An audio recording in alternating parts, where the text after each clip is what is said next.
Welcome everyone to the shir. Today's shir is on Parshat Shlach, this week's parsha, and we know this is the parsha where we have the biggest problems happening of the Jewish people, which is the spies.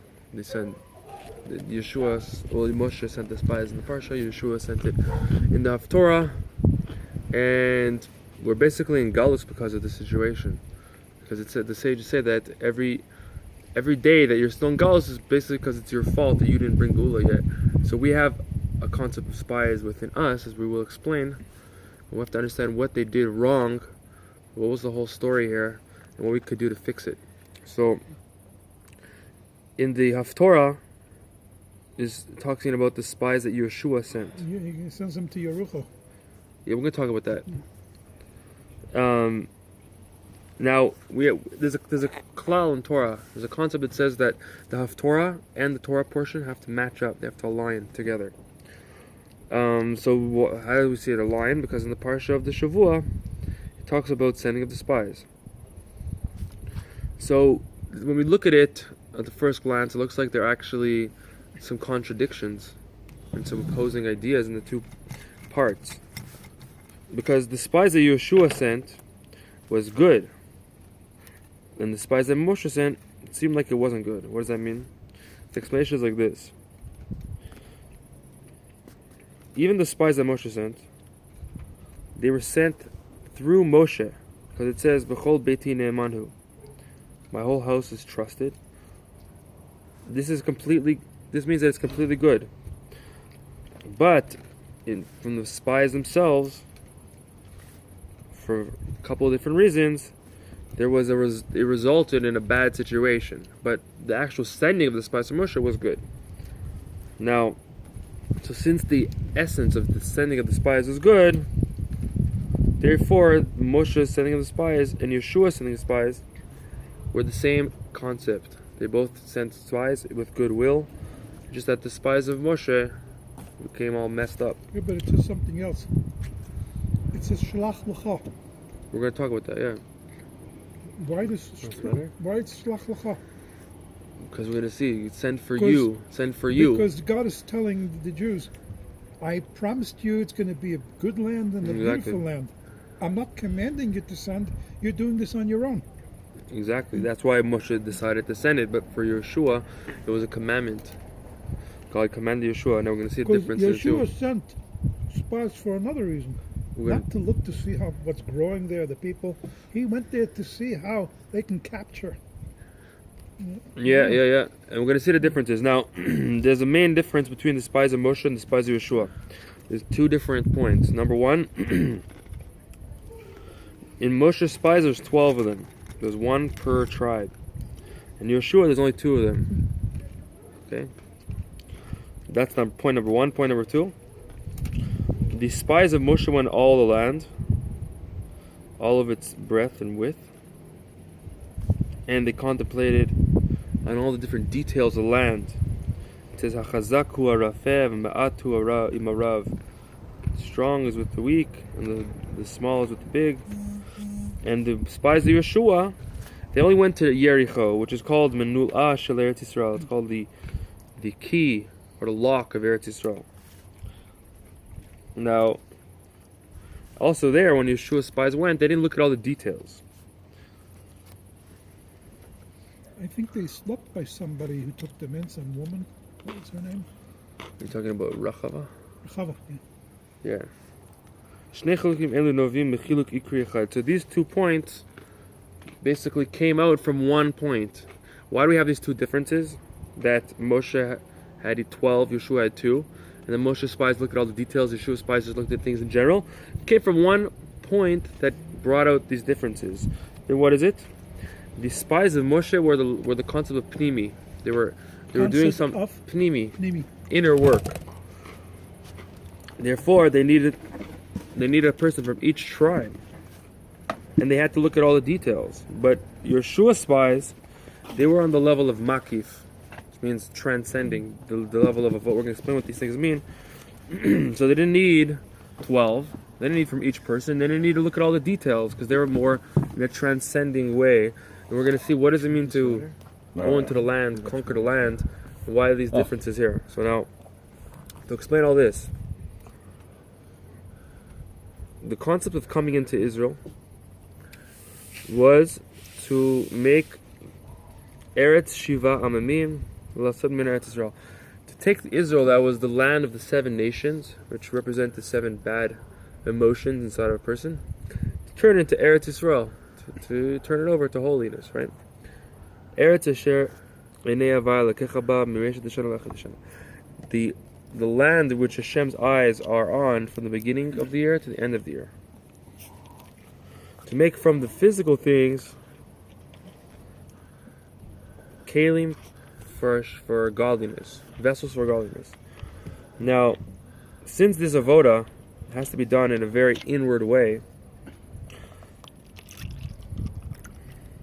so harem bitzad inyan apnimiyut nizrash avoda tiyet tzal kol chad echad lifnei arko. So therefore, from the concept of the pnimius, each person has to do their own work in accordance with their capacity. Because you can't say that everyone's equal when it comes to the inner work. Everyone has a different capacity in what they could do and how they could reveal godliness. Everyone has specific abilities to do his thing. Therefore, Moshe had to send 12 spies, one from each tribe, so they could go and look at all the details of Israel, because each one had their own thing. That's the concept of Moshe, the Pnimi. And that's what it says, that in the Nusach HaTfilah, there's 12 Nusachot, connected the 12 gates, which are connected the 12 Shvatim, the 12 tribes. Why? Because Tfilah is an Indian that's Pnimi. You have to work on the inside when you pray. So therefore, there has to be one from each tribe. So that's the level of Moshe when he sent the spies. Therefore, we could see why Moshe didn't go to the lock of Israel, which is Yericho. He went to the whole land, literally every part of it. But Yeshua was a whole different thing. The spies of Yeshua were on the level of Makif. And in Makif, what do we know? That everything's the same in Makif. This means transcending. It doesn't take into account differences between things. Therefore, it was all sort of in a general way. And therefore, they didn't have to go through all the land. It was enough to go to the Manulah Shel Eretz Israel, the lock of Israel, which represents Yericho, because over there you go to the Klal, you don't have to go to all the Pratim. You go to the general thing, and in that is included all the details. So that was Yeshua. Now, to explain... Where did these details come from? Where's what? Where did the details come from? What do you mean the details?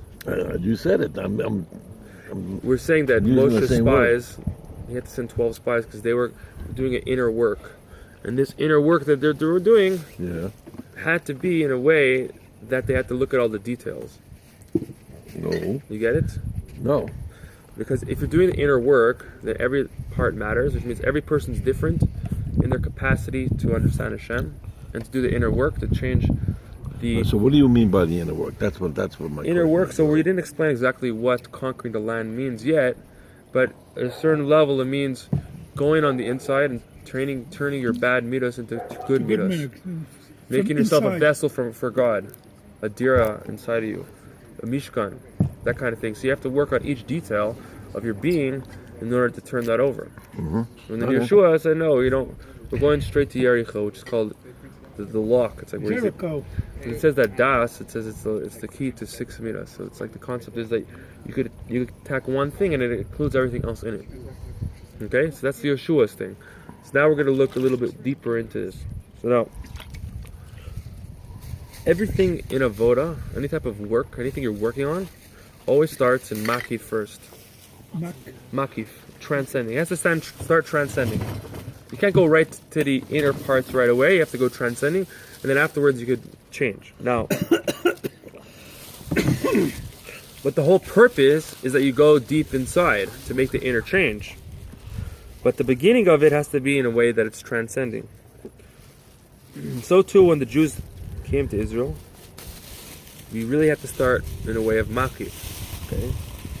Now, what happened first? Moshe came in first, and Moshe was Pnimi. That's why it wasn't a mitzvah to send send the spies at that point, because it has to start in a way of Maki first. That's only later on with Yeshua did it. Because that's how the order of things are. You have to start transcending way. A lot of times you plan something out, just transcending, and you go into the details how you got to implement and do it, that kind of thing. Whatever you're working on in your life. Sometimes it doesn't work. Yeah, and then you go back to the plan. You got to rewrite the plan.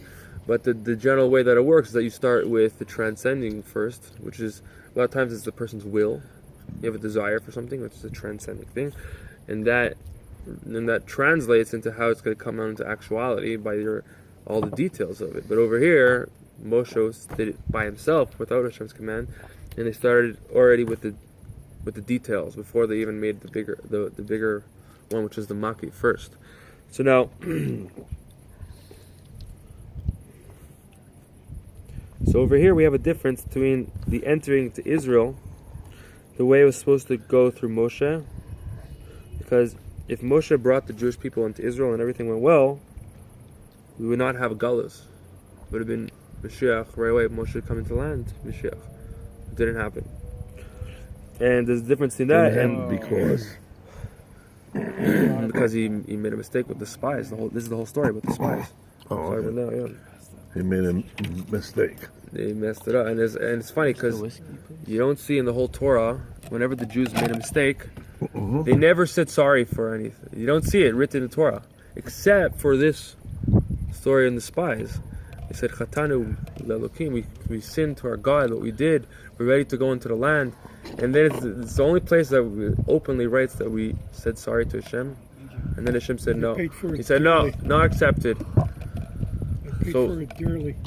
You had to stay 40 years in the desert. Not only that, but from those generations, when the Jews finally went into Israel, it was a young nation.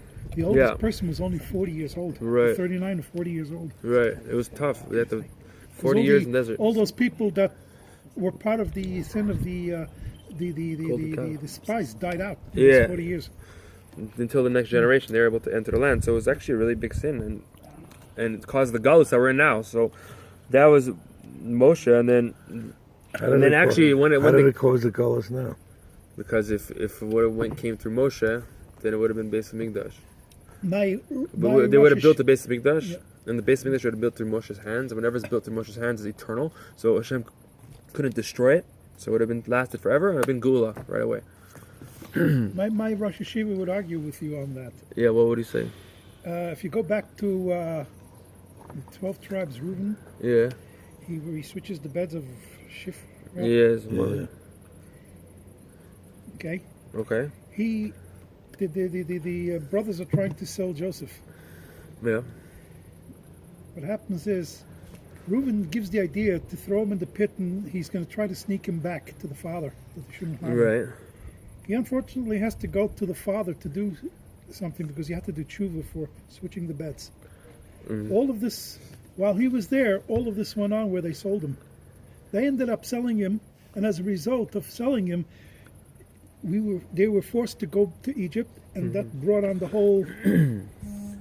I hear you, but this is after. This is after Egypt. What? This is after Egypt. Which the Meraglim.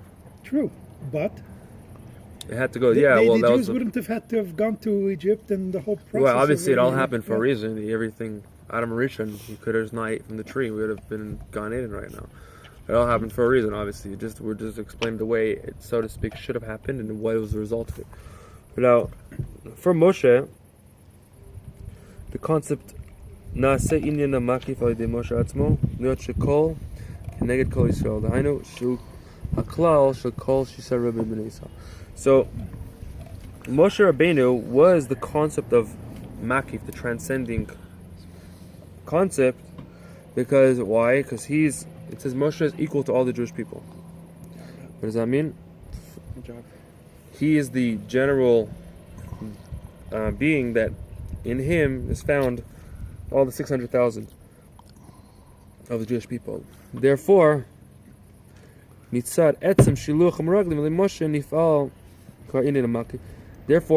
through Moshe sending the spies, they were sent through Moshe. That caused the inyan of the makif, of the conquering of Israel. Okay, Moshe is saying, I'm going to send the people. So So since Moshe represents Makif, because he includes all the 600,000 Jews inside of him, so him sending them is the concept of the first level of Avodah, which is Makif, going into the land. But what happened? Through the Meraglim, when they actually started doing the work, they did it in a pneumius way. Therefore, it has to be that. Therefore, he had to send 12 spies, and he had to go through all the land. But when they didn't merit to do it, the actual entering of the land was through Yeshua, which was on a lower level. Therefore, remains a concept of galus. There's still a possibility for galus after Yeshua came in. After Yeshua came in. הרי מצד יהושע עצמו לא נעשה בחינת המקיף, כיוון שיהושע לא היה הכלל של כל שזה רבניסה. Yeshua, he didn't represent the makif. He wasn't the level of Moshe yet at that time. He was considered, like it says in different places, that Yeshua is like the moon and Moshe is like the sun. Right? So the sun is the mashpia, someone that's giving off light, and the moon represents just receiving that light, and he has to be on the ground making things happen into the conquering of the land. But Moshe was able to be on that level of makif because he represented the light and he was able to shine it forth. When Yeshua came, he didn't send that makif.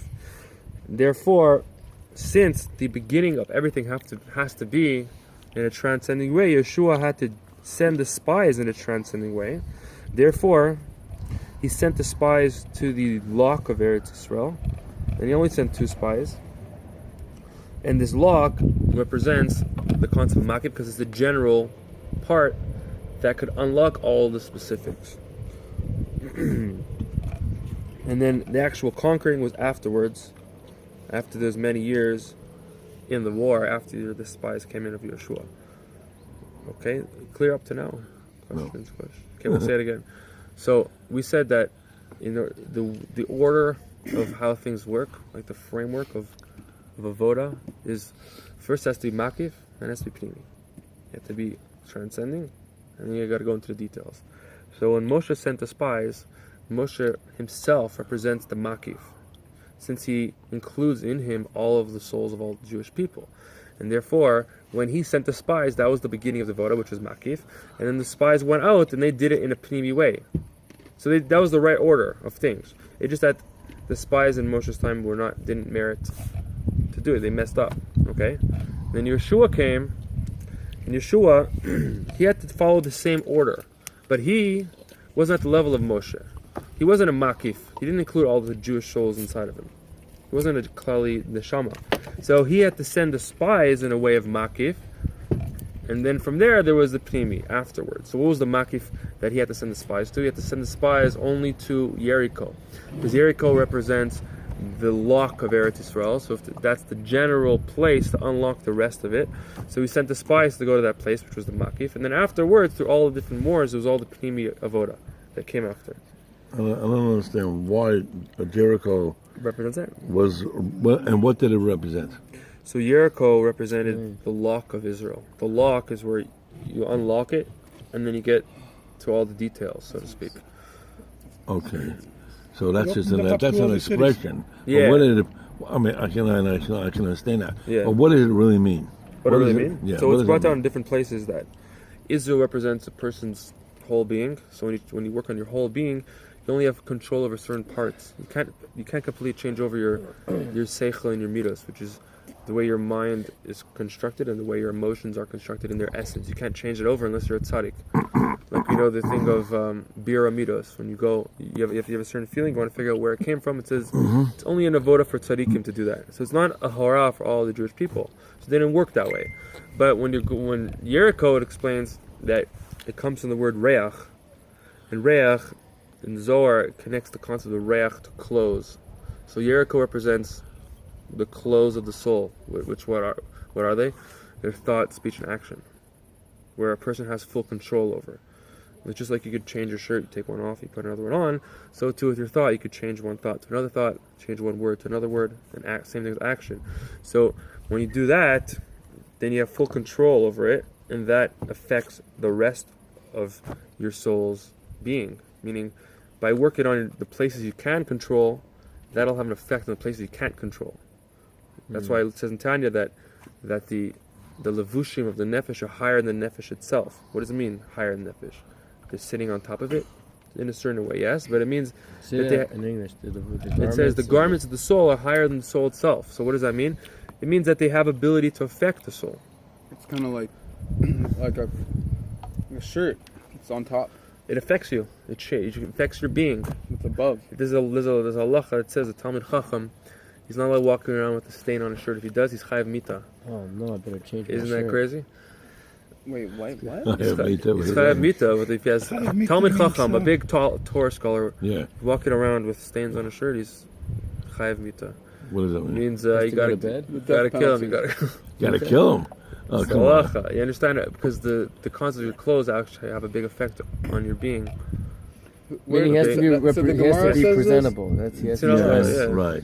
It No, doesn't I want to. can That's an understand extreme that. example, obviously, but there's a concept that your clothes affect you. That's why you gotta dress nice. It's gonna affect the way you feel about yourself, obviously. I think it's Yeah, more that's of an true. example That's of true. how the That's true. Torah brings Well, I don't mishalim know. to signify a severity.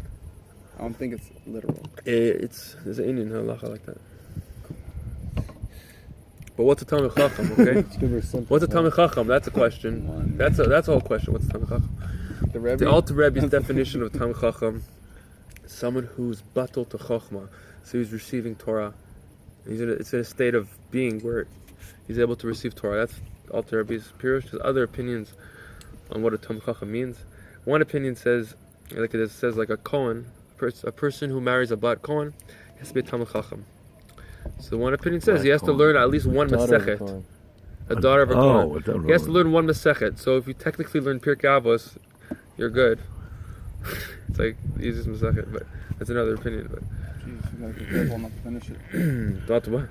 Why not? You'd be a Talmid Chacham. I'm sure it has- Then you should, right. you gotta be wary of your Well, shirt. what if you have kids? It's different. It's different. That's right. Come on. That's right. That's Yeah, it's impossible. Yeah, they come after they eat chocolate. They come and grab you. And Oh stuff. my god. You know how it is. Oh, Or their I do. face. It's usually around the face. Oh yeah, And they come, They you, go like you have to put pick your- them up they and they put put like their that. head. You're like, oh, yeah. hi. Peanut butter? It's true. That's true. Jelly? But there is an Indian I saw in a. It says that where if you have a stain on a certain part of your clothes, it means it's like a tikkun of that part of your nefesh. Interesting inyanim. Okay, let's continue. So we said that each person has to have first a makif and then a pnimi. So Moshe sent it himself, which is the makif, and then he sent 12 spies, all of Israel, which is pnimi. Yeshua he himself was not a makif, so he had to send his spies to the first level of makif, which was 2 spies, general, to Jericho, which was the key to Israel, which is also general. And then afterwards was the conquering of Israel, which is all the wars, which I think took 21 years, I think, or maybe 14 years To what? to conquer Israel. Yeah. So it took a long time, and that was all the details involved. Okay, so now to explain this in more detail, Revolutionary War took also a long time until you look at the history. yeah, 12 years, 14 years. They were fighting It's crazy. till the Right. British surrendered. wow, Wow, I just think it's like a week. I think of the Revolutionary War as like a few months. You know, A few years. it's over. so there was a certain advantage of Moshe's conquering Afghanistan over for 18 Yeshua's years. conquering of the land. So, no reason. So the concept of Moshe is that he represents Riyah, sight. Okay, we're going to explain this in a second. If the conquering of Israel would have been done through Moshe, then it would have spread that concept of sight. Okay, it says when Mashiach comes, we're going to be able to see what we're learning. Okay, I'll explain a little bit more. Let me just finish the paragraph.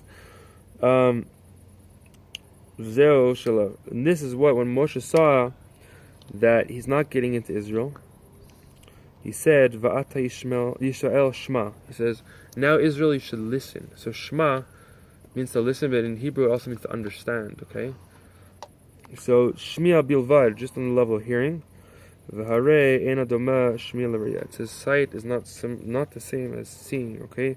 Let's explain the differences here. So the way we learn Torah today is actually very slow. because we have to learn a lot of things, and then hopefully we're going to remember it, to put it together, to make sense of it, until it becomes something that is real for you, so you can actually start experiencing it and having a das for the thing. It takes a very long time.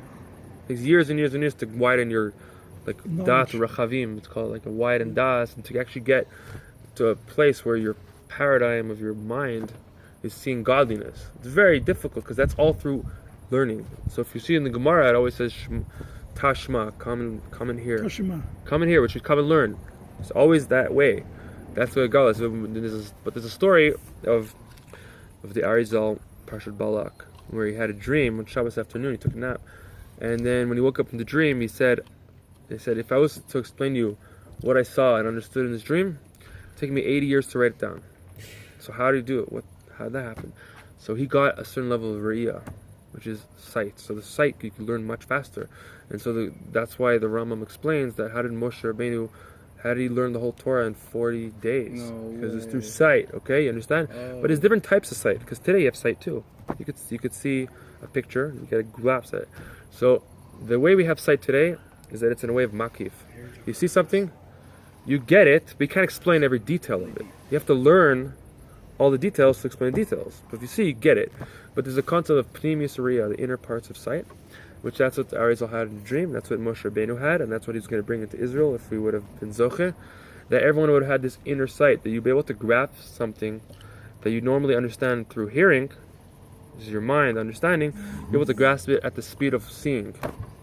And that's what Moshe could have brought to Israel, and that's what's going to be when Mashiach comes. Now, v'zeu gam atam la'amur she'ilu haya kivush al yedei Moshe lo haya netinat makom lagalut. So that's what it means. If Moshe would have brought the Jews into Israel, there wouldn't have been no place for galus after that. The advantage of Re'iyah on Shmiya is, when a person hears something, we could contradict it. Why? Because now that you understand this thing, nonetheless, since your understanding is at the level of your grasping of your understanding, and every type of understanding that you grasp is limited, so it could be that over time you're going to understand it a different way, so you're going to contradict the first thing that you understood. But when a person sees something, since you yourself saw the essence of the thing, therefore it becomes true to the person in a way that you cannot contradict it. No matter how much logic you bring in, you might forget the original sight, but that feeling of truth that you experience is never going to go away. Even if you tricked yourself logically to think that it's something else now, many years later, but you know deep down in yourself that you saw something that was true and it's real for you. And no one could actually take that away from you. So that's different. Something that's hard to explain. Yeah, something like Hashpratis, or any type of revelation of Hashem that a person had.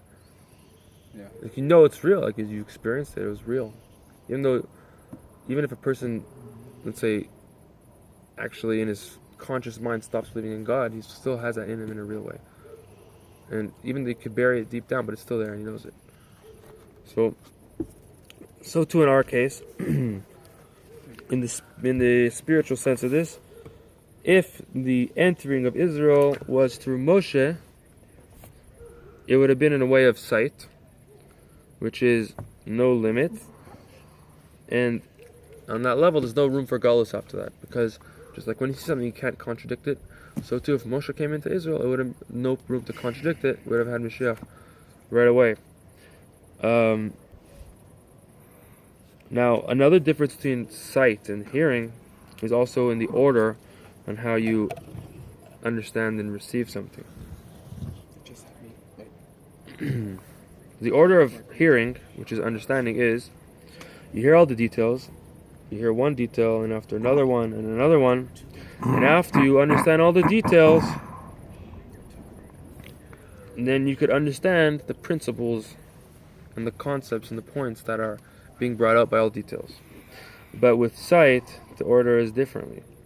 You see something, so you see the general concepts first, and the essence of the thing. And afterwards, you could see all different details. So too in our case, through Moshe, which is Re'iyah, as we said.